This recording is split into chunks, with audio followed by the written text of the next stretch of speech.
대전 서구울 출신의 박범계 의원입니다. 우리 강석훈 경제수석이요. 김기춘 비서실장 잘 아시죠? 잘 압니다. 우리 강석훈 경제수석은 대통령이 되시기 전에 경제교사로 알려져 있습니다. 맞지요? 교사라는 건 좀 과한 말이고요. 예, 됐습니다. 경제정책에 대해서 말씀드린 바가 대통령제 인수위원도 하고 지금 국회의원도 하신 뒤에 경제수석으로 들어갔습니다. 종전 경제수석인 안종범, 조원동 사법 처리가 됐습니다. 착잡하시죠? 네, 그렇습니다. 김기춘 비서실장과 우병우 전 민정수석을 가리켜 세상 사람들은 한국 현대사의 최대 간신이다. 법률 미꾸라지다. 이런 표현을 하고 있습니다. 동의하십니까? 저는 그 사안 내용을 제대로 인식하지 못하기 때문에 동의하기는 굉장히 어렵습니다. 대통령도 입건되는 마당에 아직 김기춘, 우병우 이런 사람들은 검찰이 손도 못 대고 있습니다. 우병우의 황제 소환 이후로 재소환조차도 꿈도 꾸지 못하고 있습니다. 대통령이 공사를 구분하지 못하는 무능력과 그 형편없음에 국민들이 개탄해하고 있습니다. 그러나 그러한 무능함과 형편없음을 넘어서서 법률적으로 모든 시스템적으로 대통령에 간언할 수 있고 통제할 수 있는 신분에 있었던 김기춘과 우병우는 검찰과 함께 대통령 권력을 비호하고 국정농단을 비호했습니다.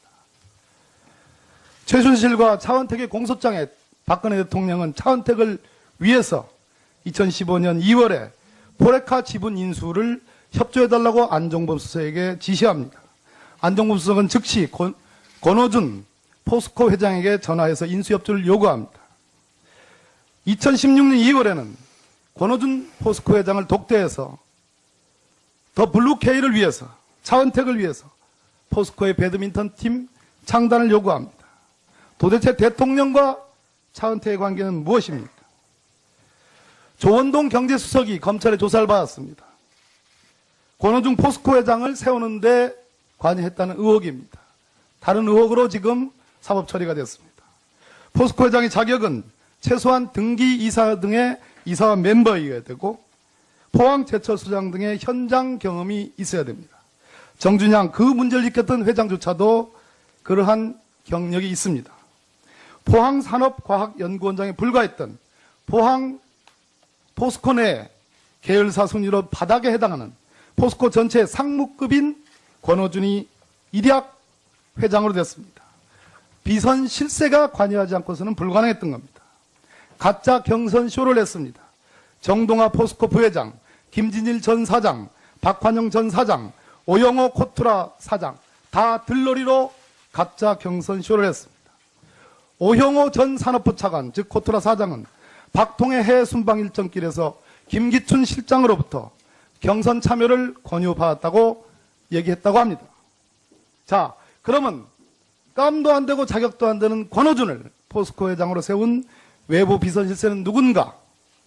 김기춘 비서실장과 최순실이라는 구체적이고 확신에 찬 제보가 있습니다.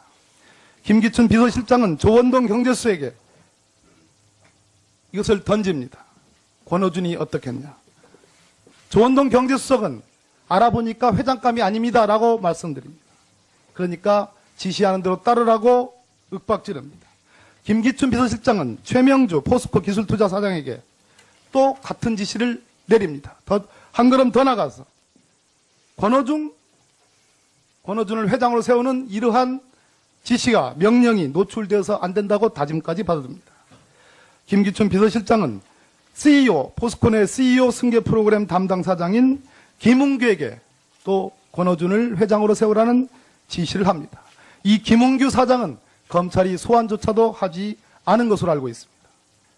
조원동 경제수석과 최명주 사장은 옥스퍼드대 동창이고 동문입니다. 최순실과 정리하겠습니다. LCT의 이영복, 오래된 강남의 청담계 개원들입니다. 두 사람 다 한 사람은 외국가 있고 한 사람은 도피 중에도 월 1,000만 원의 개불입금을 꼬박꼬박 불입을 했습니다. 이 두 사람들의 관계는 뭡니까?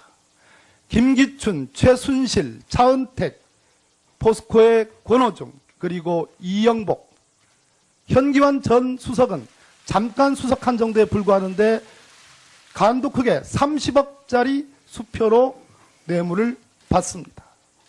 이영복이 보통 빽이 아니고서는 포스코 시공사가 건설사로 들어갈 수가 없는 구조였습니다. 우리 강석훈 경제수석 비서관님, 네. 김기춘 실장을 잘 아실 겁니다. 포스코와 관련된 이 권오준과 관련된 이러한 권력 비선 실세에 의해서 대통령의 이름을 팔아 권오준을, 깜도 안 되는 권오준을 포스코에 세웠습니다. 그 포스코가 중국 시공사가 사업성이 없다고 그래가지고 중국으로 돌아갔음에도 불구하고 열 하루 만에 이 지금 크게 터져 있는 부산에서의 검찰 수사 사건 이영복 LCT의 시공사로 참여했습니다. 그리고 그 당시 시공사 사장 황준현 사장은 그로부터 얼마 뒤에 쫓겨났습니다. 이 부분에 대해서 경제수석으로서 마지막으로 역사를 위해서 소상하게 조사를 할 용의 없으십니까? 예, 존경하는 박범계 의원님께서 말씀하신 부분에 대해서 첫째, 제가 김기춘 전 비서실장님을 개인적으로 잘 아는 건 사실입니다. 그러나 그 이후에 있었던 일들에 대해서는 짐작하다시피 제가 아는 바가 전혀 없다는 말씀을 먼저 드리겠습니다. 자, 경제수석 비서관이죠. 네. 충분히 아직도 대통령의 힘이 살아 있습니다. 남아 있습니다. 그러나 그건 차치하더라도 경제수석 비서관으로서 관계부처를 통해서 이러한 문제점들을 조사할 용의가 있습니까? 없습니까? 제가 이해하는 바 그러한 문제점들에 대해서 경제수석 비서관으로서는 조사하기가 한계가 있을 것으로 판단이 되고요. 이 부분에 대해서는 아마 검찰 조사나 특검 조사가 진행될 예정이므로 그런 관계되는 부분에 대해서는 협조할 것이 있으면 협조하는 방식으로 의원님 말씀을 따르겠습니다.